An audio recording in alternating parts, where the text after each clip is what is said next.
My favorite city in all the world is the most important city in the world. It is the city of Jerusalem. Stay tuned for an up-close walking tour of that city.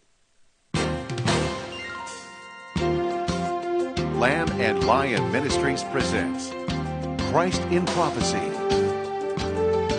a program that focuses on the fundamentals of Bible prophecy, showing how current events in the news relate to biblical predictions of end-time events and the soon return of Jesus.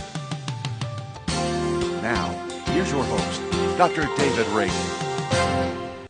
Greetings in the name of Jesus, our blessed hope, and welcome to Christ in Prophecy. I have a very special treat for you in this program. I want to take you on a walking tour through one of the most fascinating places in the world, the old city of Jerusalem. On this board, I have drawn an outline of the walls of the old city as they were reconstructed in the 1500s by Suleiman the Magnificent.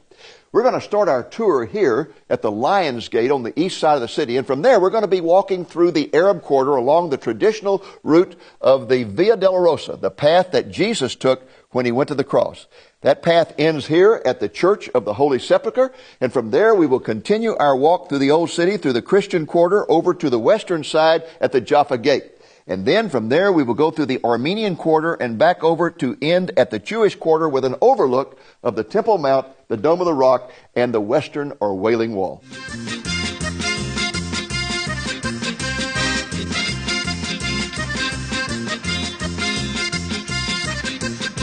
Welcome to Israel and the old city of Jerusalem. I'm standing here on the east side of the old city, and right in front of me is the Lion's Gate. It leads directly into the Arab Quarter. This, incidentally, is a very famous gate because this is the gate that the Israeli army broke into in the Six-Day War in 1967 when they conquered the city from the Jordanians. Throughout the centuries, the gate has actually had two names. It was called the Lion's Gate, and it was also called the Gate of St. Stephen's because Christians believed that this was the area where the first Christian martyr, Stephen, was stoned to death. But today, it's generally referred to as the Lion's Gate. And the reason for that is because above the gate on each side in the wall are carved lions. Well, what we're going to do now is we're going to take a walking tour through the old city from the east all the way over to the west. And so what I'd ask you to do is just follow me, and I'll show you some interesting sights along the way. Let's go. Well, here we are inside the old city of Jerusalem, just coming through the Lion's Gate. The streets are very narrow, but they allow vehicles to come in because the merchants need to get in here and also people who live within the city. This city has been greatly transformed from 100 years ago. 100 years ago, it was an incubator of disease because these streets were dirt, sewage ran down the middle, and there was animal dung everywhere. But today it has been modernized since 1967 by the Jewish people. They have paved these streets, put the sewage underneath, and the city has been cleaned up considerably from what it was 100 years ago. One of the things that I've learned about this old city is that you can never even imagine what's behind these walls. For example, right through this door is an absolutely beautiful courtyard. Let's go in and take a look at it. You see what I mean? A very beautiful courtyard. And in this courtyard, there are two things that I want to show you. One is the Church of St. Anne, and the other is the Pool of Bethesda. We'll take a look at the Church of St. Anne first. This is the Church of St. Anne. It's a 12th century Crusader church, and it was built by the Crusaders to honor Anne, the mother of Mary. One thing I love about this church is it has incredible acoustics. Let's go inside and see if someone's singing.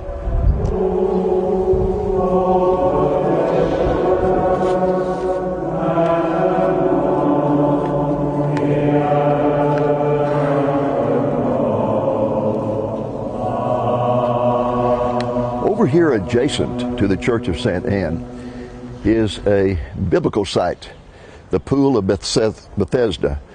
I want to show you something over here. In John chapter 5, we're told that there was a healing that took place here by Jesus. This is the Pool of Bethesda, and there was a tradition here that if the water suddenly stirred, and many people believe that was by an angel, that the first person who could touch the water would be healed. Well, this particular man had been here for over 30 years, and he could never get to the water fast enough. The implication is he was paralyzed in some way. But Jesus came here and healed him at this place. Now, one thing that's interesting about that is that biblical critics in the 19th century said, well, this is one of the evidences that the Bible is full of myth, legend, and superstition because there never was such a pool. But in the 19th century, this pool was discovered. And so it has been authenticated. Well, here we are back on the street that leads to the Lion's Gate. And at this particular point in the street, it becomes the Via Dolorosa. The Via Dolorosa in Latin means the way of suffering. And this is the traditional route that Jesus walked to the cross. It's the route from where he was tried by Pilate to the Church of the Holy Sepulchre, where he was crucified. There are actually 14 stations of the cross, but we are going to only cover some 9 that along this route. The other 5 are all in the Church of the Holy Sepulchre. We'll point out a few as we go along, not all of them. This arch up here is the Hecho, Homo arch. In Latin, that means behold the man. For centuries, Christians believed that that was the place where Pilate took Jesus and said to the people, behold the man. And that this was the place where Pilate judged Jesus Christ. We now know that that is not true. That arch was built in the 2nd century after Christ by Hadrian. But this general area is an authentic site. I'll explain that to you. The reason I say this is an authentic site is because we know that this was a site of the ancient Antonia fortress, the Roman fortress. And many people believe that it was at this fortress that Pilate judged Jesus. The fortress was built next to the north end of the Temple Mount and higher so that they could look down and see what the Jewish people were doing. This door is the entrance to the convent of the Sisters of Zion. And down below, there is a pavement floor that was the floor of the Antonia fortress. And on that floor is a game that was carved by the Roman soldiers that they played with the prisoners, where they would dress them up in regal costumes and then torture them according to how the dice fell on the game. I might mention to you that an archaeological debate has broken out in recent years about the location of where this trial took place, where Pilate judged Jesus. For years it was assumed it was here at the Antonia fortress, but now archaeological scholars are saying no, that it was on the other side of the city at Herod's palace. We know from the writings of Josephus that when governors came to town, they always stayed at that palace. And in 2009, an Israeli archaeologist discovered a praetorium over there that appears to have been where Jesus was judged. The street from the Lion's Gate comes to a dead end at this point. You either have to go this way or that way. Now, there are 2 sites for the crucifixion, the Protestant site called the Garden Tomb and the Church of the Holy Sepulchre, which is the Catholic site. The Catholic site is much more traditional and is more verified in history than the Protestant site. But if Jesus went to the Protestant site, he came here and he turned and went that way. If he went to the Catholic site, he went that way. We're going to follow the traditional route of the Via Dolorosa, so we're going that way. Let's go. This is the 3rd station of the cross. The first 2 are up where Pilate judged Jesus. This particular station marks the first place where Jesus fell. According to tradition, he fell several times. This was supposed to be the first place. Right here in the midst of all these postcards, we have the 4th station of the cross. This is where Jesus supposedly encountered his mother. That is strictly a tradition. Let's go now to the 5th station. What you see behind me is the 5th station of the cross. This is where Simon of Cyrene was supposed to have picked up the cross when Jesus stumbled again. And when we go around this corner, we're going to start going up a very, very steep hill. And you will understand why he needed some help to get up there, either carry a cross or a crossbeam of the cross.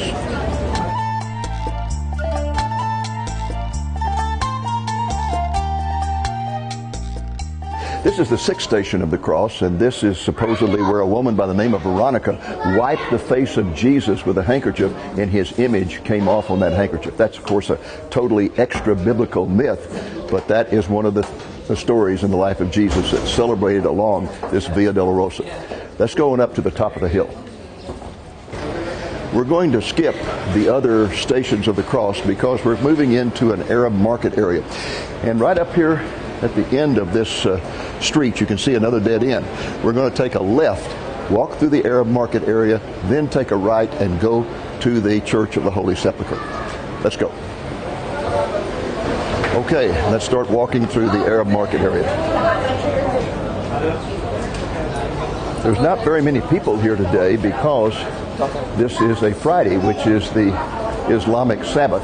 Normally when we go through this market, it is absolutely jam-packed with so many people that it's almost impossible to walk through it. It's a very colorful place.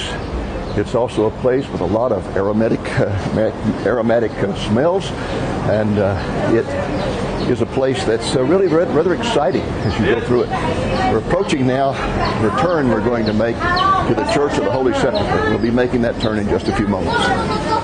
We're coming now to the end of our walk through the Arab market, and we're going to make a right turn into the Christian quarter. And when we do so, it'll be like going from light to dark or dark to light. It's just unbelievable the difference in the feel of these quarters, the looks of them, and so forth. So you'll see as we make this turn, we're coming now into the Christian quarter, and right around this corner, you'll begin to see it's very quiet, it's much cleaner, and the merchants don't jump out and try to grab your neck and sell you something. So here we go, around this corner to the Church of the Holy Sepulchre.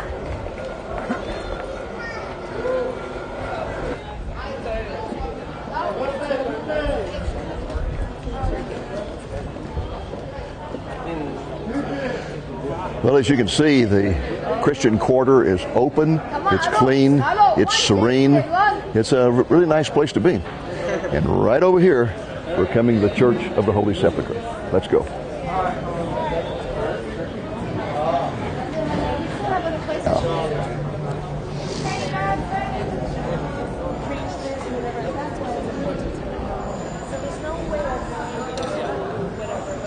Well, here it is, folks, the Church of the Holy Sepulchre, the most sacred place in all of Christendom, because this church sits on what is believed to be the site of the crucifixion and the burial and, of course, the resurrection of Jesus. And there's a lot of archaeology to sustain that assumption. The church has a very interesting feature about it. If you look up high, you'll see a ladder that is up there leaning on a ledge below a window. Keep that ladder in mind. What I want to do now is I want to go to a private place and talk with you a little bit about this church. I've been over here 42 times, and the only time I've ever been in the Church of the Holy Sepulchre was the first time. The reason I haven't been back in since then is because I felt an overwhelming sense of spiritual suffocation. It's a rather dark and dreary place. It's a place where priests vie for control. It's a place where people worship icons. It is not, to me, a spiritually uplifting place. This has been true for centuries. There are 6 different Christian denominations that have various aspects, control of various aspects of the church. And over the centuries, they have fought each other, they have feuded with each other, they've actually had fist fights, until finally it got so bad that during the time of the Ottoman Empire, the Ottoman Sultan decided to issue an order. It was called the Order of the Status Quo. And you know what that order did? It froze everything. Everything. As the day that was issued, everything was frozen. So there could be no more territorial disputes, and the fighting could stop. But on the day he issued that order, there happened to be a ladder on the balcony that I pointed out to you earlier.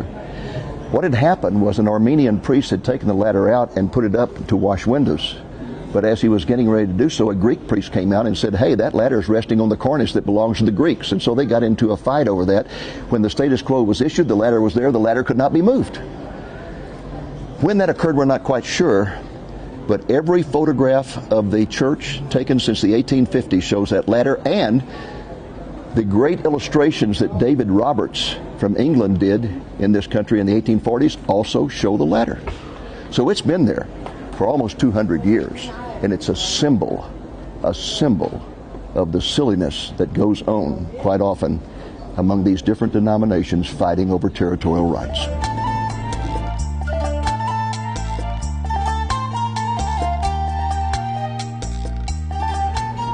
We have been continuing our walk through the Christian Quarter, and now we are reaching another dead end.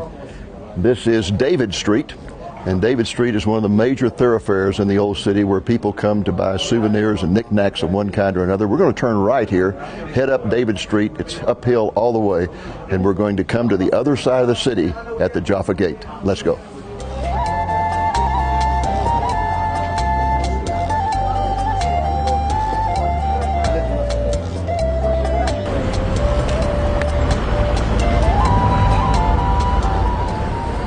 Well, here we are at the Joppa Gate. We have walked all the way across the old city from the east side to the west side. And what you see up there is not the original Joppa Gate. That's a cut that was made in the wall in the early 20th century in order that Kaiser Wilhelm II could ride into this city in a buggy and not have to get out and walk in. I guess royalty does have its privileges. This massive structure you see here located at the Joppa Gate is what is called the Citadel. This was the place where Herod's palace was located in the time of Jesus. And this is where many archaeologists today believe that Jesus was actually tried by Pilate.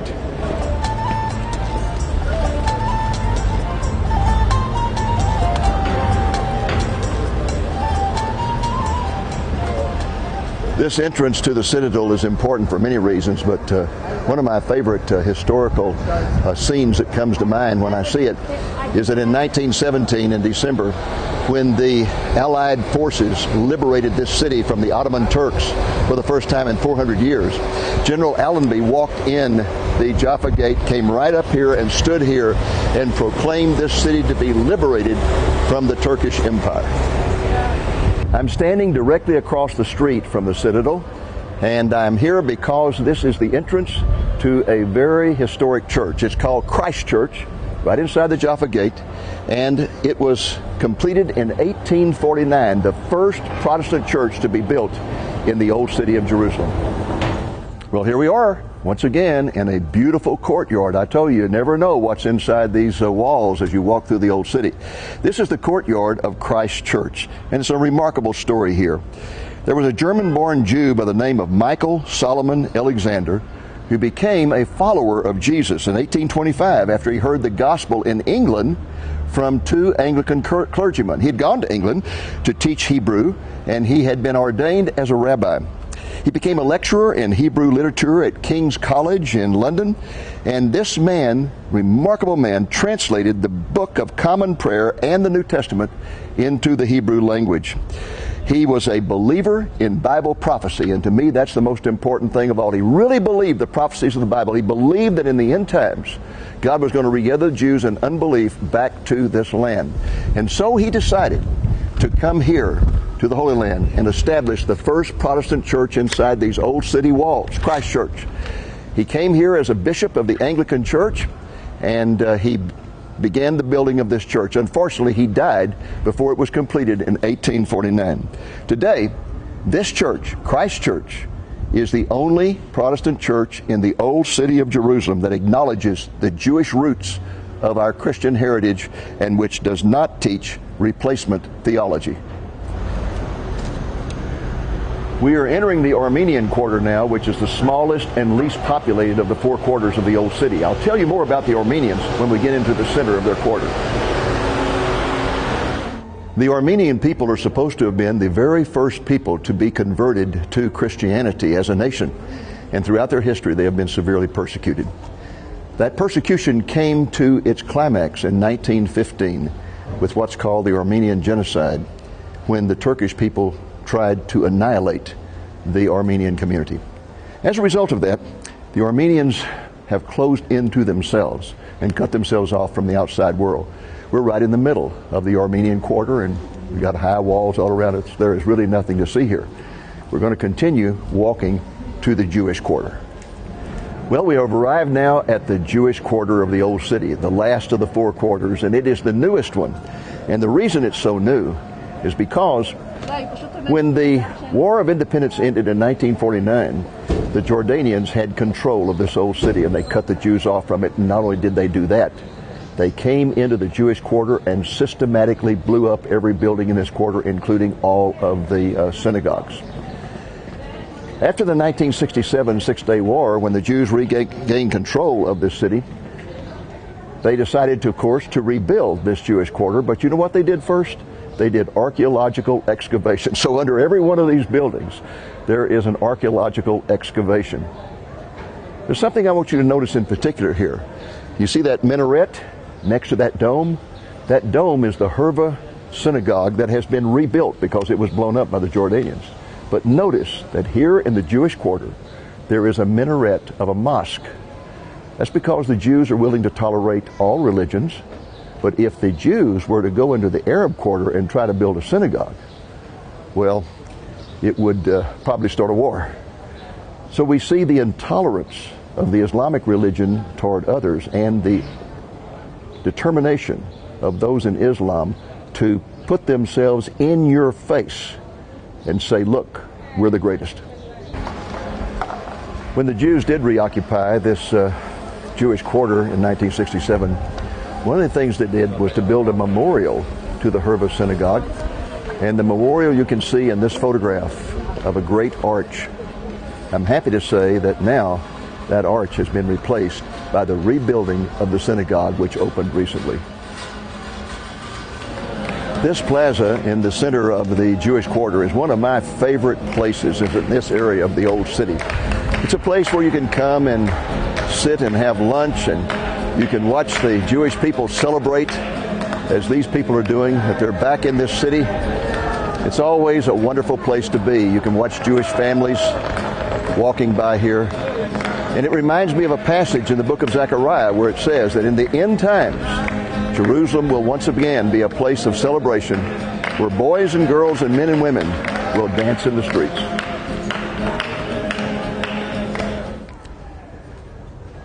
This is the headquarters of what is called the Temple Institute, which is right here in the heart of the Jewish quarter. This organization is trying to make all the preparations for the third temple, the temple that will exist during the tribulation. They have made the clothing of the priest, the clothing of the high priest's headdress. They have made the instruments to be used in the sacrifices and musical instruments. But the most difficult thing they had to prepare was the menorah to go in the temple, because it had to be made of solid gold. We'll take a look at that menorah in just a moment.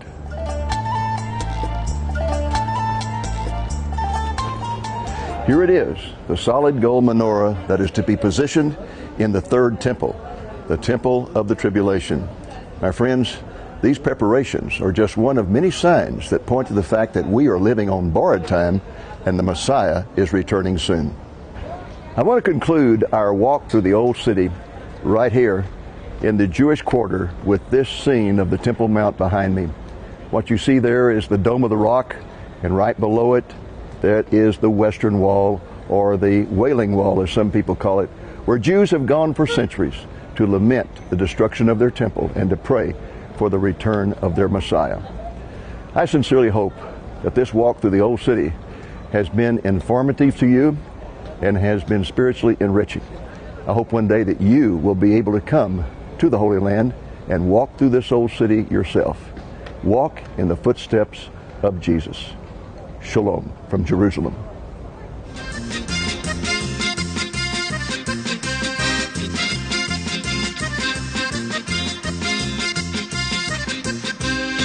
In Psalm 48, we find these words about the city of Jerusalem. Great is the Lord, greatly to be praised, and the city of our God is holy mountain, beautiful in elevation. The joy of the whole earth is Mount Zion, the city of the great King. At the beginning of this program, I said that Jerusalem is the most important city in the world, and that's because it is the focal point of the cosmic battle between God and Satan. Jerusalem is where Jesus, the Son of God, shed his blood for the sins of mankind. It is where he was buried and resurrected and where he ascended into heaven. It is where he will return to this earth, and it's from Jerusalem that he will reign over all the earth for 1,000 years, bringing peace, righteousness, and justice. The prophet Ezekiel says that at that time the name of the city will be changed from Jerusalem to Yahweh Shema, which means the Lord is there, and the Lord will be there. He made that promise in Ezekiel 43:7, where he said to Ezekiel, Son of man, this, Jerusalem, is the place of my throne and the place of the soles of my feet, where I will dwell among the sons of Israel forever. Well, that's our program for this week. I hope it's been a blessing to you, and I hope you will be back with us next week, the Lord willing. Until then, this is Dave Reagan speaking for Lamb and Lion Ministries, saying, look up, be watchful, for our redemption is drawing near.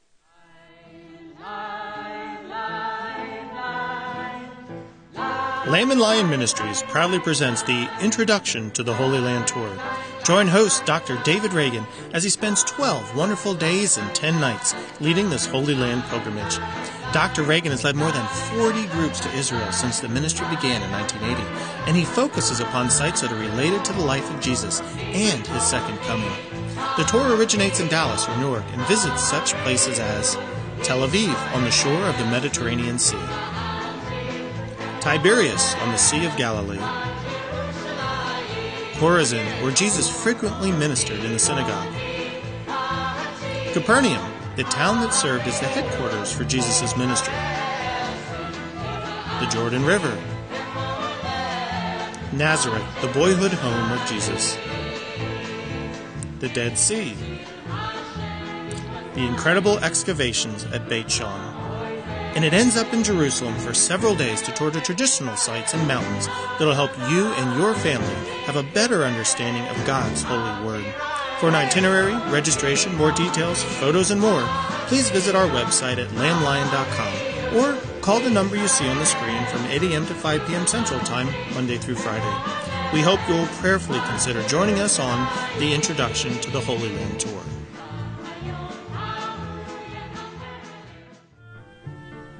If you enjoyed today's program, shot on location in Israel, you'll love our DVD album entitled The Mountains of Jerusalem. The mountains you'll be exploring are the Mount of Olives, the Temple Mount, Mount Zion, and Mount Herzl. Dr. David Reagan is your guide on this historical journey into the Bible. You'll learn the biblical significance of each mountain while taking a tour of the sites that distinguish these mountains of the Holy Land. Enjoy over 100 minutes of beautiful footage shot on location that will help you and your family experience the Bible in a very personal way. The Mountains of Jerusalem DVD album can be yours for a gift of $15 or more plus shipping. To order, call the number you see on the screen between 8 a.m. and 5 p.m. Central Time, Monday through Friday, or order online at lamblion.com.